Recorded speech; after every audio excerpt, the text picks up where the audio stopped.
Hello students, welcome to home classes. Students, आज के इस वीडियो में हम क्लास 10th के टर्म 2 में आने वाले चैप्टर 5 अर्थमेटिक प्रोग्रेशन से most important types of questions करेंगे। हम यहाँ पर 10 क्वेश्चंस की एक सीरीज करेंगे। 5 क्वेश्चंस करके 2 पार्ट वीडियोस के बनाएंगे। यहाँ पर बेटा जो क्वेश्चंस मैं कराऊंगी एग्जैक्टली वो क्वेश्चंस आपके एग्जाम में आए, ऐसा बिल्कुल ज़रूरी नहीं है, लेकिन उन्हीं टाइप्स के क्वेश्चंस हमसे पूछे जाते हैं। फिगर्स चेंज हो सकती हैं, एडिशन का सब्ट्रैक्शन हो सकता है, मोर देन की जगह लेस देन का यूज हो सकता है, मल्टीप्लिकेशन की जगह डिवीजन का यूज हो सकता है, बट टाइप्स यही होती हैं जनरली। तो 10 तरीके के क्वेश्चंस हम यहाँ पर करेंगे। 5 क्वेश्चंस एक वीडियो में, 5 क्वेश्चंस पार्ट 2 वीडियो में, और इनको आप बहुत अच्छे से करें। बाकी जितने आपके एनसीईआरटी में और एग्जाम्पलर में क्वेश्चंस हैं उनको आप ज़रूर करें, तो आपको बिल्कुल भी प्रॉब्लम नहीं आएगी। इस वीडियो से पहले टर्म 2 में आने वाले ऑलमोस्ट सभी चैप्टर्स के most important types of questions के वीडियो मैं आपको दे चुकी हूँ। क्वेश्चन नंबर 1 रीड करते हैं। If 10th term of an AP is 52 and the 17th term is 20 more than 13th term, find the AP। सबसे पहले जो जो इंफॉर्मेशन हमें क्वेश्चन में गिवन है हम उसको मेंशन कर लेते हैं। तो गिवन हमें क्या क्या है? 10th टर्म को क्या बोलेंगे? 10th टर्म को हम बोलेंगे A10 हमें गिवन है 52। देन नेक्स्ट हमें क्या गिवन है? 17th term means A17 is equal to 20 more than, यानी कि 20 और more than के लिए plus 13th term it means A13। ये दो चीजें हमें यहाँ पर गिवन है। हमें फाइंड आउट क्या करना है कि AP क्या बनेगी वो हमें निकालना है। अब यहाँ पर एग्जाम में आपको 10th टर्म की जगह 17th टर्म की जगह 13th टर्म की जगह कोई और टर्म्स दी जा सकती हैं, मोर देन की जगह लेस देन दिया जा सकता है, और 20 या 52 की जगह कोई और नंबर दिए जा सकते हैं। गिवन इंफॉर्मेशन के अकॉर्डिंग हम अपने क्वेश्चन को स्टार्ट करते हैं। A10 को हम कैसे लिख सकते हैं? AN का फॉर्मूला क्या होता है? AN is equal to A plus N-1D। It means A10 is equal to A plus 10-1 D। Properly elaborate करके मैं आपको बताऊंगी ताकि आपको कहीं प्रॉब्लम ना आए। A10 की वैल्यू हमें गिवन है 52 is equal to A plus 9D। अब यहाँ A भी वेरिएबल है और D भी वेरिएबल है, हमें दोनों की ही वैल्यूज नहीं पता, तो हमारी यहाँ एक इक्वेशन बन जाती है 52 is equal to A plus 9D। Mark it as equation number 1। यहाँ वर्क कर लेते हैं। A17 is equal to 20 plus A13। A17 को कैसे लिख सकते हैं? अगेन A प्लस N-1D, यानी कि A plus N-1। It means 17 minus 1 16D is equal to 20 plus A13 को कैसे लिखेंगे? A plus 13 minus 1 12D। यहाँ पे बन गई इक्वेशन। यहाँ देखिए हमारे पास A से तो A कट जाएगा और D की हमें एक वैल्यू मिल जाएगी, जिस वैल्यू को हम फर्स्ट इक्वेशन में पुट करके A की वैल्यू फाइंड आउट करेंगे। तो आप चाहें तो A को यहीं पर काट सकते हैं, अगर नहीं समझ आता है तो A को लेफ्ट में लाएंगे तो माइनस A हो जाएगा और वो इजीली कट जाएगा। तो A से A कट गया। 16D minus 12D is equal to 20। So 4D is equal to 20 and D is equal to 20/4 and D is equal to 5। D की वैल्यू आ गई 5। Now putting D is equal to 5 in equation 1, we get 52 is equal to A plus 9 multiply 5। D की जगह हमने 5 लिख दिया यहाँ। 52 is equal to a plus 9 5 is 45. Now a is equal to 52 minus 45.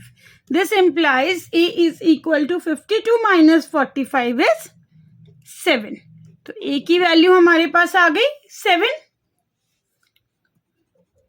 Now a is equal to 7 and d is equal to 5. So AP क्या होगी हमारी? AP is equal to, AP क्या होती है? A plus D, A plus 2D, A plus 3D and so on. तो यहाँ AP बना लेते हैं. A है हमारा 7, 7 plus 5 12, 7 plus 5 2s are 10 is 17 and पहले 3D निकाल लेते हैं. तो 5 3s are 15, 15 plus 7 is 22 and so on. This is our required AP and the question is solved here. Question easy है बट क्वेश्चन की लैंग्वेज इस तरीके की दे दी जाती है कि थोड़ा सा बच्चा कंफ्यूज हो जाता है कि इसे कैसे सॉल्व करूं. अदरवाइज क्वेश्चन को सॉल्व करने में कोई प्रॉब्लम नहीं है. सेकंड क्वेश्चन रीड करते हैं. क्वेश्चन नंबर 2 हमारे सामने स्क्रीन पे है. क्वेश्चन रीड करते हैं. Check whether 51 is a term of the AP 5, 8, 11, 14 and so on.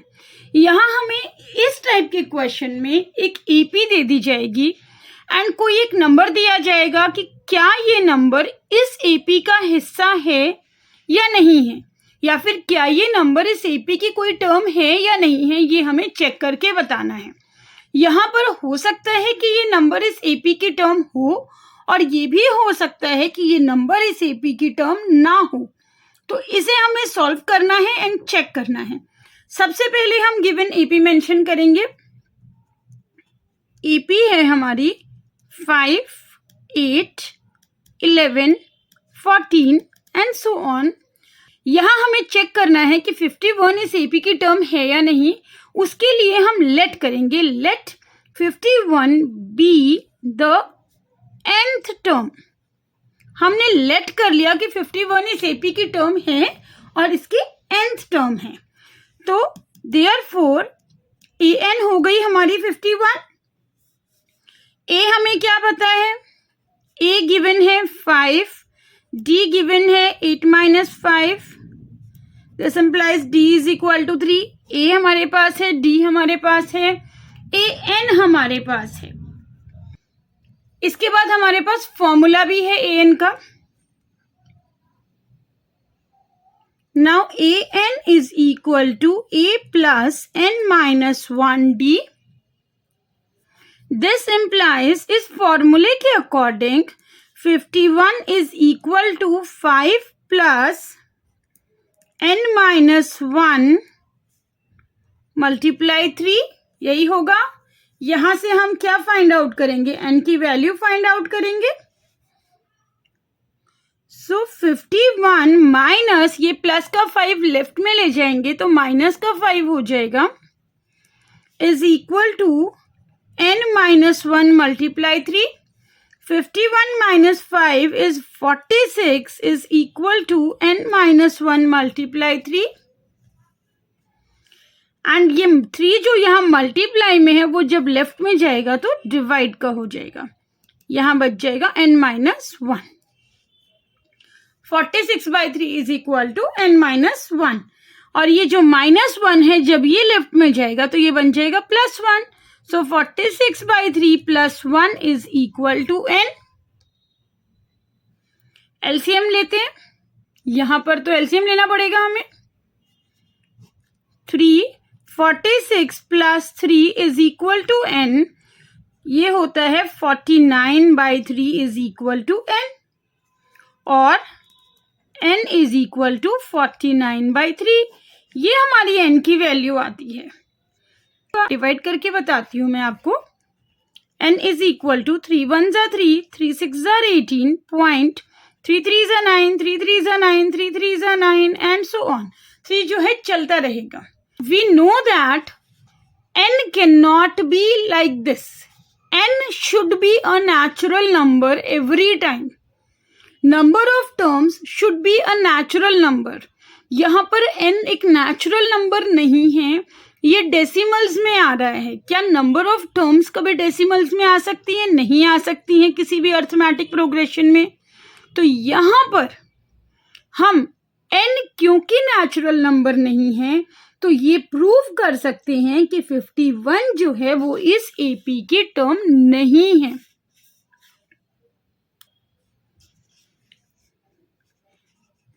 Since n is not a natural number,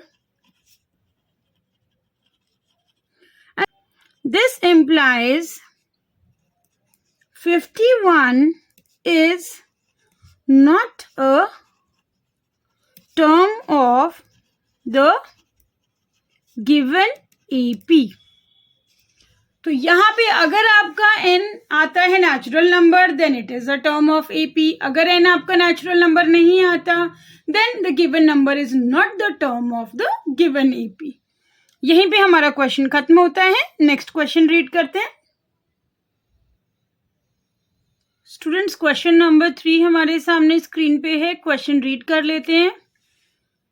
third type का क्वेश्चन है ये. जिस तरीके के क्वेश्चन हमसे पूछे जाते हैं उनमें से, if sixth term of an AP is -10 and 10th term is -26, determine the 15th term of the AP.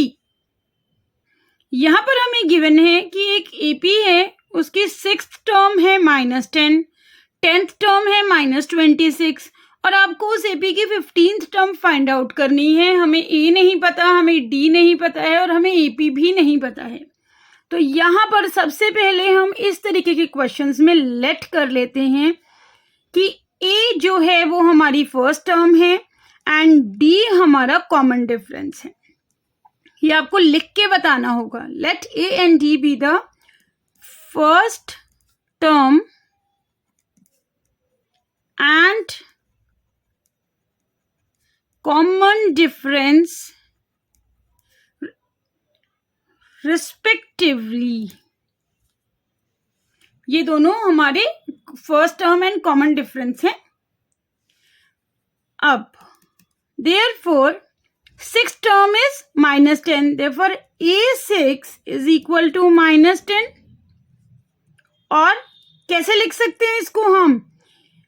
A plus n-1D यानी कि A plus 5D is equal to -10. Mark it as equation number 1. साथ में हमें given है 10th term is -26. सामने लिख देती हूं, इजी हो जाएगा आपको समझने में. A10 इज इक्वल टू -26 और A प्लस n-1 यानी कि 9D is equal to -26.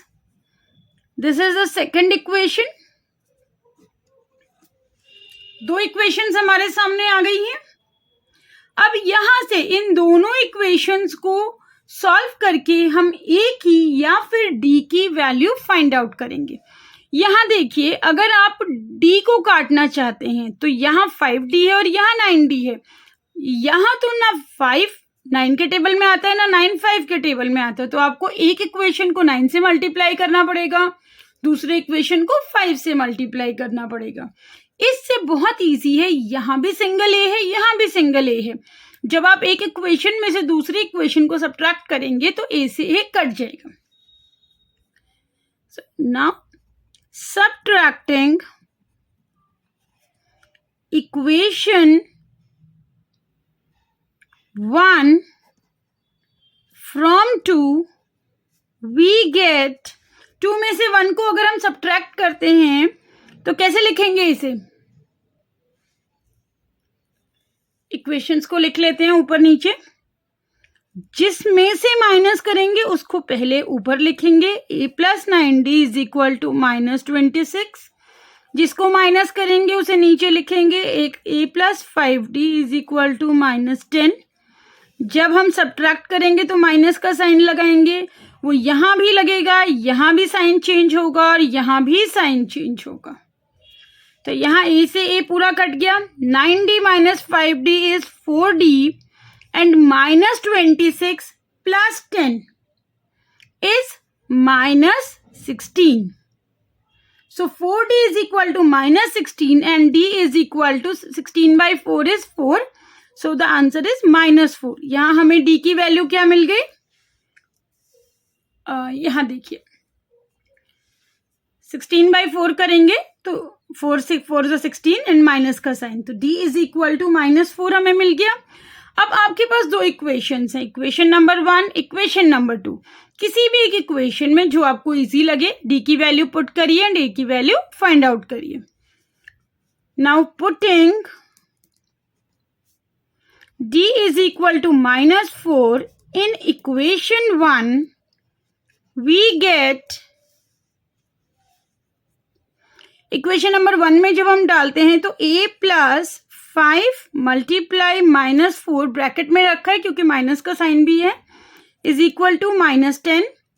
a minus 5 4 20 is equal to minus 10 and a is equal to minus 10 plus 20। ये माइनस 20 जब राइट में जाएगा तो हो जाएगा प्लस 20।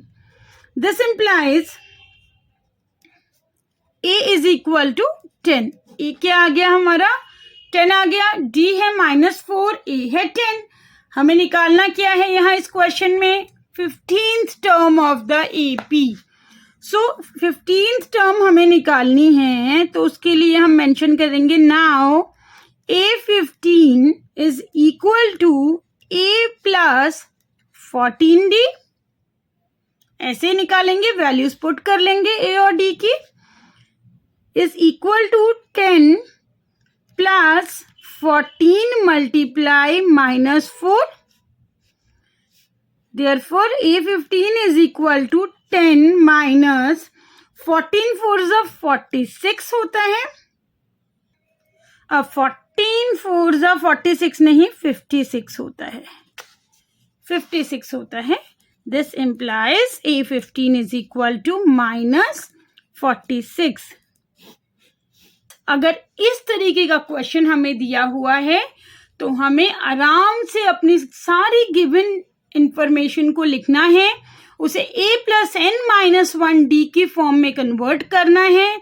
देन हमें चेक करना है हमारी इक्वेशंस कैसी बन रही हैं, हमें ऐड करना है कि सब्ट्रैक्ट करना है, या एक इक्वेशन प्रॉपर मिल रही है, एक में सीधा हमें वैल्यू मिल रही है।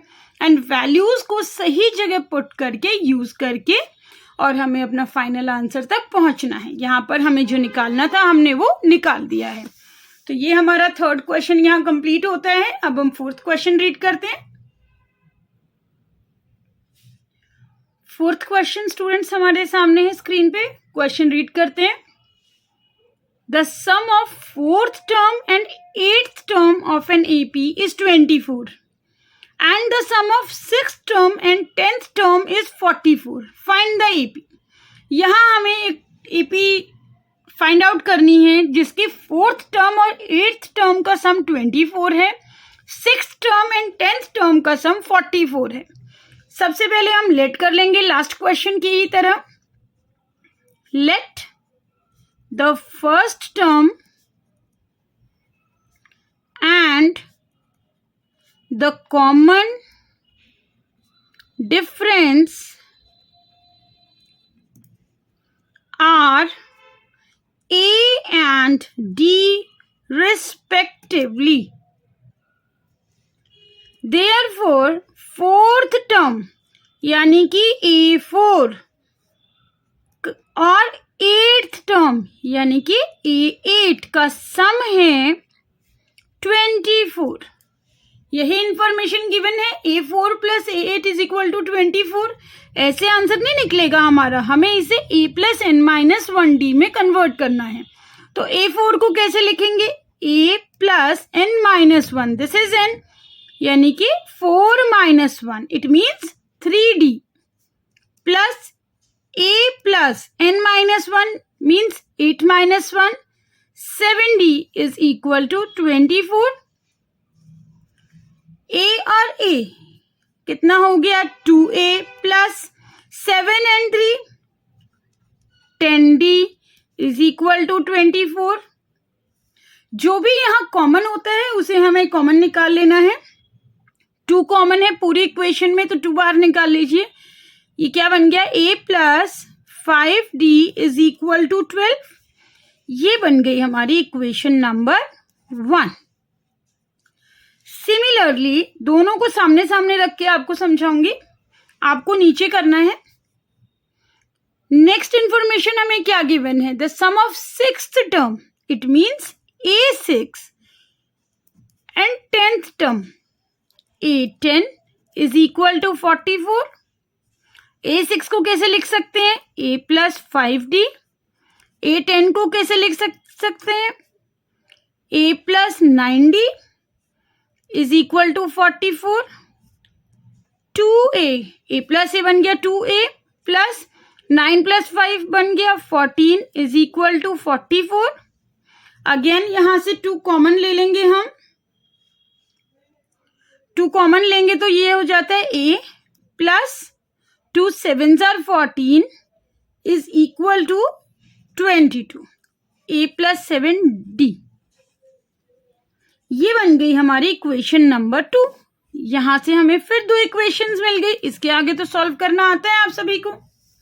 दोनों इक्वेशंस को ऐड तो नहीं करेंगे इसमें, यहाँ पर दोनों इक्वेशंस को हम सब्ट्रैक्ट कर लेंगे। a से a कट जाएगा एंड d की एक वैल्यू हमें मिल जाएगी, उसको किसी भी इक्वेशन में पुट करके हमें a की वैल्यू मिल जाएगी। तो subtracting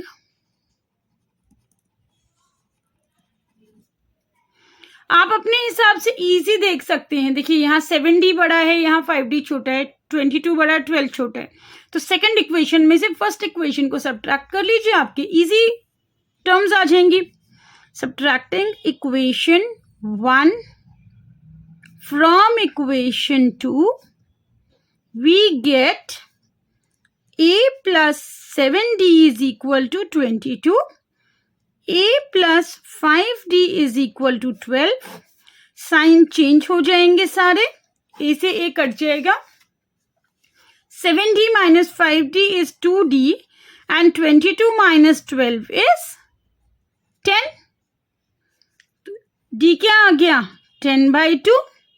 this implies d is equal to 5। d की वैल्यू 5 आ गई। फर्स्ट इक्वेशन में पुट कर लेते हैं।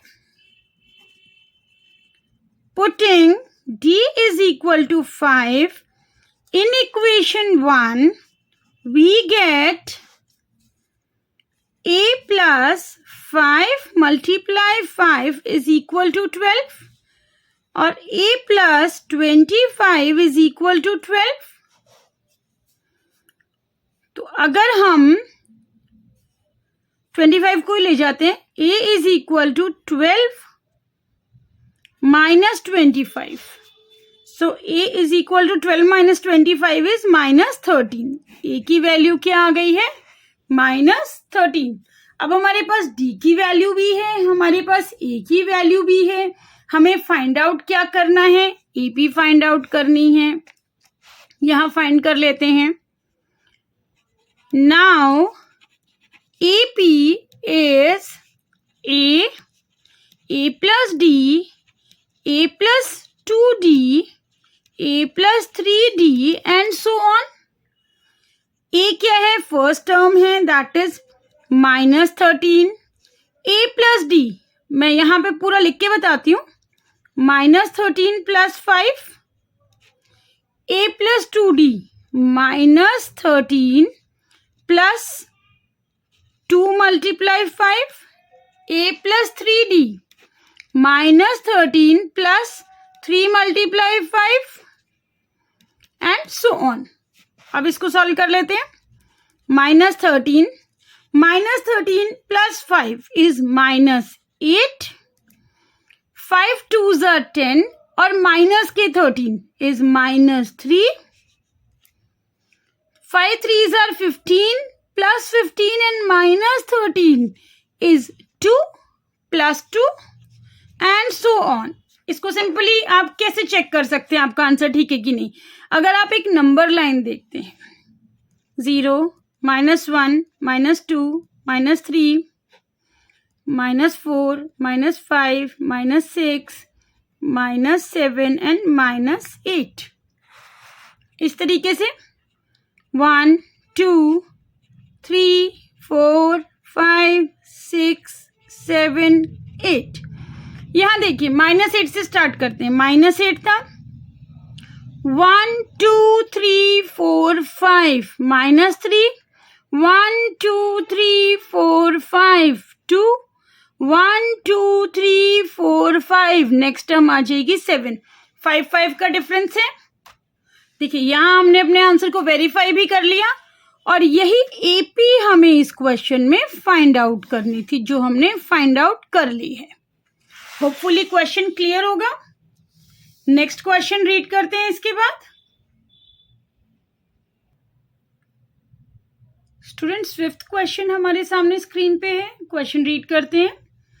Find the 8th term from the end of the AP 7, 10, 13 and last term is 184। इस क्वेश्चन को बहुत बार पूछा जाता है और इस क्वेश्चन को 2 तरीके से कर सकते हैं। दोनों ही तरीके मैं आपको बताऊंगी, जो भी आपको ठीक लगे वही आप यूज कीजिए अपने एग्जाम में। तो सबसे पहला जो भी हमें गिवन है उसे लिख लेते हैं। फर्स्ट टर्म यहाँ पर है a, कॉमा नहीं लगाना है, a is equal to 7 and common difference क्या है, आप किसी भी टर्म में से उसकी प्रीसीडिंग टर्म माइनस करके चेक कर सकते हैं। तो कॉमन डिफरेंस यहाँ है 3। ए एन जिसको हम एल भी कहते हैं 184 है। फाइंड आउट हमें क्या करना है, find the 8th term. 8th term तो हमारा एन क्या होगा 8। यहां पर हमें लास्ट से यानी कि एपी के एंड से nth टर्म फाइंड आउट करनी है, 8th टर्म फाइंड आउट करनी है। तो हम इसे लिखेंगे nth term from the end और उसका फॉर्मूला होता है L last term minus n-1 d। nth term यहां पर फ्रॉम द एंड क्या है 8th term. 8th term from the end is equal to, values put कर लेंगे, L is 184 minus n is 8 here, 8 minus 1 is, पूरा 8 minus 1 लिख लेते हैं, and d is 3 is equal to 184 minus 7 multiply 3 is equal to 184 minus 21. This implies nth term from the end is equal to 184 minus 121 is 163. ये हमारा answer आ गया। बहुत छोटा सा क्वेश्चन है, बट मुझे पर्सनली इसका जो दूसरा तरीका है सॉल्व करने का वो पसंद है। मैं आपको वो भी बता देती हूं। सेकंड मेथड, ये जो हमें एपी गिवन है इसको हम एक बार और लिखते हैं। 7, 10, 13। कॉमन डिफरेंस कितना है, देखिए यहां पर देखिए हमने एपी को दोबारा लिखा है, कॉमन डिफरेंस है 3 का। तो हम लास्ट टर्म है हमारी 184, थोड़ा सा हम 2-3 टर्म लास्ट से भी लिखते हैं। अगर यहां से हम पीछे जा रहे हैं तो कॉमन डिफरेंस 3 है, जब हम पीछे से आगे आएंगे तो कॉमन डिफरेंस उल्टा हो जाएगा, -3 हो जाएगा। तो यहाँ सेकेंड लास्ट टर्म क्या बनेगी 181, थर्ड लास्ट टर्म क्या रहेगी 178 एंड सो ऑन। ज्यादा की जरूरत नहीं है हमें। अब क्योंकि हमें लास्ट से 8th टर्म फाइंड आउट करनी है तो हम क्या करेंगे, इस एपी को रिवर्स कर लेंगे, इस एपी को उल्टा कर लेंगे। Here we will reverse the AP. New AP क्या बन जाएगी, new AP will be 184, then 181, 178, then 13, 10 and 7. अब ये हमारी न्यू एपी हो गई। न्यू फर्स्ट टर्म है 184, न्यू कॉमन डिफरेंस कितना होगा 181 माइनस 184 यानी कि -3। एंड फाइंड आउट क्या करना है हमें, एट्थ टर्म। अब तो हमें यहीं से एट्थ टर्म फाइंड आउट करना है क्योंकि हमारी एपी यहीं से स्टार्ट हो गई है। सो A8 फाइंड आउट करना है हमें, क्वेश्चन मार्क लगा के बता देते हैं। दिस इम्प्लाइज A8 क्या होता है A प्लस 7D, सिंपल तरीका। A है हमारा 184 प्लस 7, D है हमारा -3 is equal to 184 plus into minus is minus, 7 3 is 21। Same चीज आएगी बिल्कुल, लेकिन ये ज़्यादा इजी है, याद रखने में ज़्यादा आसान मेथड है। बाकी स्टूडेंट्स को वो भी बहुत इजी लगता है। जो भी मेथड आपको ठीक लगे आप उसको यूज़ करिए, आंसर यहाँ भी वही आएगा। सो A8 आ गया 163। यहाँ हमने पूरी एपी को ही उसका ऑर्डर चेंज कर लिया एंड पहले में हमने फॉर्मूला यूज़ कर लिया था। तो जो मेथड आपको इजी लगे वो मेथड आप यूज़ करिए, और ये क्वेश्चन जनरली पूछ लिया जाता है तो इसको बहुत अच्छे से प्रिपेयर कीजिए। तो नेक्स्ट वीडियो में हम मिलते हैं अर्थमेटिक प्रोग्रेशन के ही नेक्स्ट 5 मोस्ट इंपॉर्टेंट क्वेश्चंस की सीरीज के साथ।